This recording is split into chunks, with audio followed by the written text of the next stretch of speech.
Hello, welcome back to Talking Europe on France 24. I'm Catherine Nicholson. Now, in this part of the programme, we're looking to the future of Europe with a former Prime Minister of Finland, a man who's got his eyes, however, on a bigger prize right now, becoming President of the European Commission. Alexander Stubb is one of two people putting himself forward to be the lead candidate for the European People's Party in the next EU Parliament elections. Well, perhaps helpful then, ahead of this big political race, that he's also well known in European circles as a sports fanatic, marathon runner and triathlete. That's quite a list there. Hello, Alexander Stubb. Nice to meet you. Thanks. Nice to see you. Well, first up, this job that you're going for, lead candidate for the European People's Party group, the dominant centre-right group at the moment in the Parliament. It's known as Spitzenkandidat. For those of our viewers who are not aware of what this is this Spitzenkandidat thing? It's the idea that before the European election, each party nominates a person who then would become their commission president. So it's a little bit like a US presidential primary, but probably with a little bit less of hula-baloo around it. So it's discrete European democracy. OK, it is a slightly different style, that's true. Now, you've said that you want to be the candidate of the next generation of Europe. What do you mean by that? Yeah, I guess at the age of 50, it's a big claim to do. I think Europe has quite often been led by old grey men, with all due respect. They've done a good job, but perhaps it's time for a generational shift. And moving into middle-aged men or women would be a good move forward. I think generation is in our head. And in many ways, I think Europe needs to do things in a completely different way than we've done before. So next generation for me means more digital, more open, more transparent, more democratic, and perhaps more Euro-savvy. Well, you've said you're looking to replace Jean-Claude Juncker. He has had quite a lot of criticism during his time as Commission President. For example, he was really roasted for sending this congratulatory election letter to Vladimir Putin. There was also when he promoted his chief of staff to the top civil service job at the Commission, seemingly kind of sidestepping the process. A lot of criticism around that as well. He's from your political family, the EPP. Has he had a good time in office? Well, usually it's not the president that makes the agenda, it's the agenda that makes the president. And I think I would give a lot more credit to Jean-Claude Juncker. Look, when he came in, he had the euro crisis. Tick the box, solved. When he came in, he was hit by the migration crisis. Tick the box, it's about administering the migration crisis, not about the crisis anymore. And then he was in the middle of it with Donald Trump and with Brexit. So for all intents and purposes, I think his track record is actually quite good. It is, of course, hard to say, you know, what might have happened if those things hadn't happened or if he'd acted differently. But it is true, I think we can say, that financial crisis and migration and the rise of populism, it has created new fractures in Europe. On that score, do you think that Jean-Claude Juncker has handled it well? Because for many people, he is this sort of distant Eurocrat, prime minister of one of the tiniest countries, Luxembourg, perhaps remote and removed. I actually think he's quite good at finding compromises. And remember, his experience is tremendous. I think 19 years in government in total, prime minister, finance minister, and the rest of it. But you know when I'm happy? I'm happy when the president of the European Commission gets criticized, because that means that the president of the European Commission actually means something, is relevant. And of course, Jean-Claude Juncker, because he wanted to have a political European Commission, has been attacked quite hard. But I think he stayed off that quite well, and he's done a good job. And if you look at, for instance, the European economy at that moment, if you look at European jobs, if you look at migration, we made a lot of advances. And remember, the European Union is never going to be perfect. It's just imperfect. That's what Jean-Claude Juncker does tend to say, isn't it? Our imperfect union. Well, the other candidate from the EPP, European People's Party, is Manfred Weber, the current head of the group in the Parliament. He's got lots of official backing. You are in some ways the outsider or the underdog here. Also, to mention, he's German. Germany has the biggest representation of MEPs and, of course, is a very strong voice in Europe. How do you think you can beat Manfred Weber? Well, it's a little bit like Germany against Finland in football, and I kind of wish that this was ice hockey instead. But I don't know. I mean, I have a tunnel vision when I do campaigns, so I do my own thing. I mean, I have a certain experience and background. I joined the European Parliament in 2004, and then I became foreign minister in 2008, subsequently prime and finance minister for 8 years.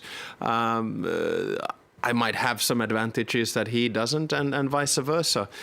So I think, how do I intend to beat him? One is to drive a very open campaign, which I have been doing, and hopefully then do a good final stint in Helsinki. One area where Manfred Weber has come in for a lot of criticism has been his handling of the Hungarian Prime Minister Viktor Orban, his Fidesz party, as a member of the EPP. As our viewers will recall, a couple of weeks ago, the European Parliament took this unprecedented step of voting to start Article 7 proceedings against Hungary that could theoretically end with their voting rights being suspended. Now, you've told leaders of the EPP that you want to bridge unnecessary divisions between East and West. Can we read into that you're in favour of keeping Viktor Orban and the Fidesz party within the EPP? No, you can't. You actually have to read into it the exact opposite. I think it's all about values. In other words, liberal democracy, rule of law, fundamental rights, human rights, tolerance, equality. If we don't hold on to those, we have absolutely nothing. And those values are under attack right now from the outside. Trump, Russia, China, from the inside, Poland, Italy, Hungary, and from inside the party as well. And I've been very firm about this. I've said with Orban, we need to do three things. One, have an open and frank dialogue. Two, get him to sign a declaration of EPP values. And three, if he doesn't sign them, he's out. If he does leave the party, though, there are plenty of more hard-right politicians who've been looking to Viktor Orban to be a figurehead. Could that perhaps be the EPP shooting itself in the foot? I really don't look at this in terms of power politics. I look at it in terms of values. I have to be comfortable with the party that I am in. And I am not comfortable with the language of hate and fear that Viktor Orban is inciting at this particular moment. And I am not comfortable with the language of illiberal democracy that he's pushing. Because in my mind, illiberal democracy is an oxymoron. It's a contradiction in terms. Democracy is liberal. It is tolerant. It allows for other opinions. It protects minorities. And of course, what Orban is doing right now in Hungary in terms of encroaching on academic freedom, on press freedom and freedom of assembly, I think is simply and outright wrong. Viktor Orban says that Hungarians have been misunderstood, misrepresented and insulted. Bearing that in mind, how would you bridge those gaps? How do you think you could get him on side? By discussing, by negotiating, by mediating. And that's what I would try to do as Commission President-elect. All right, well, talking about listening to people around Europe, as a whole, the EU has been trying to get some action going in terms of citizens' consultations. There's been a series of these events all around Europe. Our reporters, Anaïs Guerra and our editor-in-chief, Caroline de Cameret, have been to one event in Paris to see how it's been going. What decisions should Europe be making in the near future?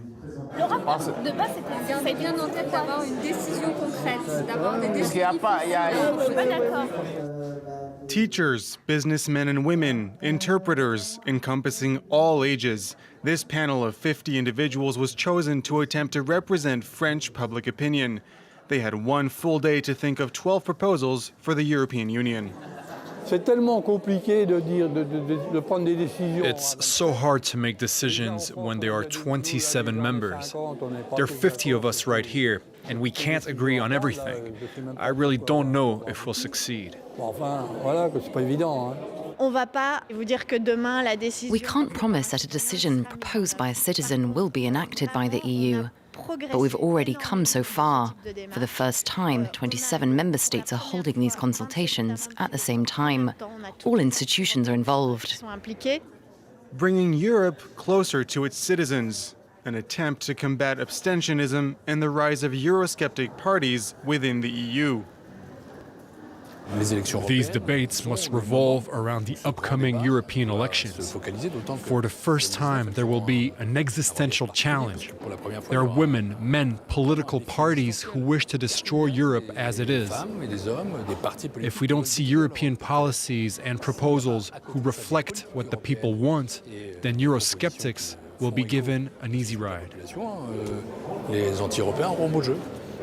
In France, some 30,000 people took part in these consultations, but participation has been much lower in some Central European countries and even Italy after recent elections.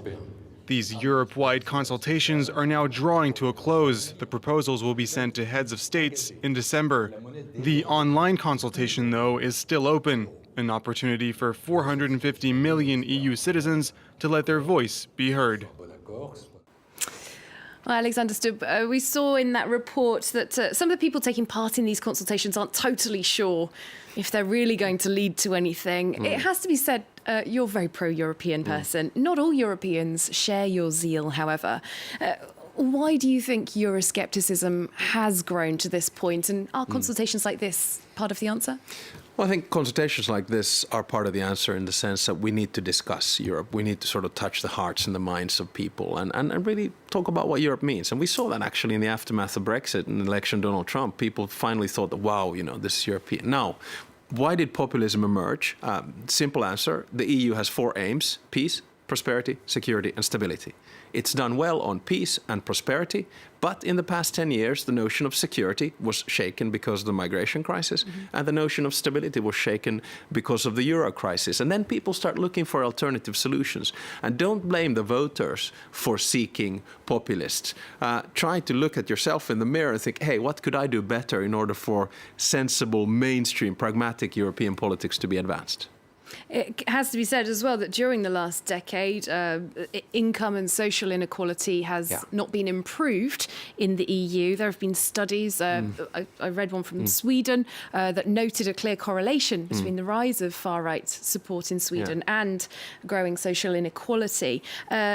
Of course, we've seen austerity as a response to the financial crisis, the situation that Greece has found itself in. People really suffering day to day there. How much do you think that this Euroscepticism is probably actually down to that kind of thing, people's day to day, their pockets being hit? Yeah, definitely. I mean, we're all humans, and when there's an element of insecurity and we feel, hey, am I going to have a job because of technology, or is my salary going to stay the same? Are my kids going to be able to go to school, university, and so on and so forth? We react to that. And I've always said this, and I say this as someone coming from the sort of moderate center right, is to say that we're good at baking the cake in Europe. In other words, increasing the size of the economy, prosperity, but we're not that good at sharing the cake, and that's what we need to do. And I think actually in the Scandinavian countries we do it fairly well. Well, what would you do differently then? As we know, the market's very capricious. There could be market crashes from one day to the next. Well, obviously we should focus on the essentials on the European Union level, and that is basically the internal market, the 4 freedoms, and it is not the job of the European Union to share the cake. But we do need to start looking a little bit more at social Europe. It is absolutely clear.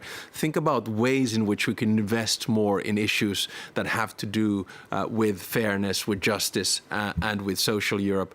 That is in the domain of the member states, but we can use best practices, look a little bit at the Scandinavian countries, what's been done well, or you look at France, what's been done well, and then try to find a common tone. And this sense in countries such as Greece, for example, or Italy currently, that there's some kind of punishment or unnecessary restrictions being imposed from Brussels. That's a real perception for people. Yeah, of course it is. But, if we don't stick to rules and if we're not a rules-based institution, then what do we really have left? Do you not think, though, that there are risks of perhaps, as people are talking about currently, an Ital exit? Well, no, I wouldn't push it that far. But look, the last euro crisis happened from the outside. It started with the Lehman Brothers and then went into a debt crisis, sovereign debt crisis, sovereign crisis, and euro crisis. This one, I don't want it to be started by ourselves. In other words, in this particular case, Italy. Everyone knows that in good times, you should basically save and do structural changes. And in bad times, then you use the leeway that you have. Keynes was right on that. But what Salvini and his gang is doing at this particular moment is irresponsible fiscal policy. You cannot have a 2.4% budget deficit 3 years running in this economic situation. Take 40 billion euros of debt per year. I come from a country which has an annual budget of 55 billion. It sounds pretty bad. And then when you get the question, okay, who's going to pay for it? Suddenly you start looking, whoops, it's going to be the other countries doing it. So it's not about punishing Italy, it's about punishing us if Italy is not having good fiscal policy. All right. Well, we've been talking a lot about populism. It seems like a good moment perhaps to come to our regular fact-checking segment. It's called Fact or Fake. This week we're looking at a video that's been much circulated by populist and far-right parties and groups.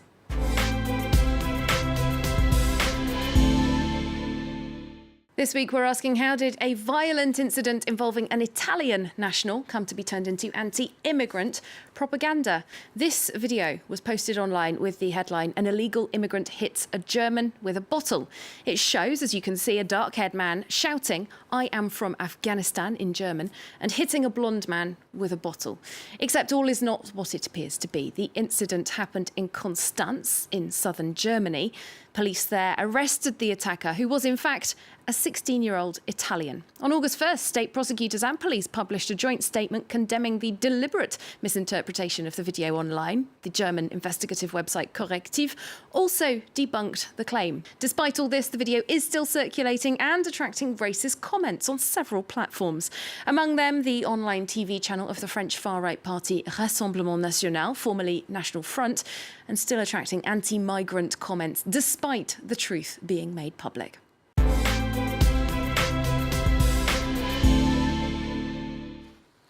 Alexander Stubb, just one example there of some of the fake news that circulates around the EU. The thing is, there has always been fake news, misleading stories, but it is now in people's pockets, in our smartphones, circulates much more quickly. You talked about being a leader for the next generation. Yeah. Do you see a way to get a grip on this situation?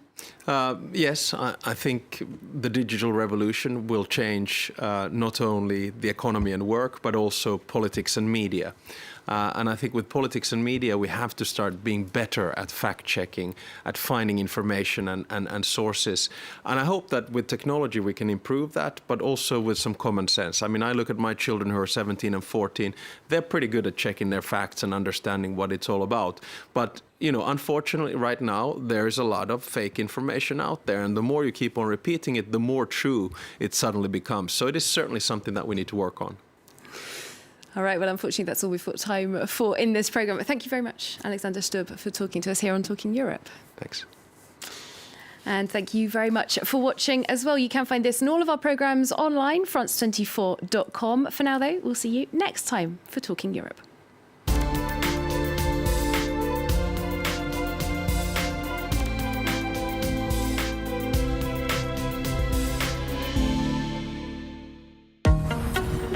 Arctic is going to be exploited, and the scale of this exploitation will only grow. We have a beautiful planet, we need to protect it, and we can use space exploration to better understand it.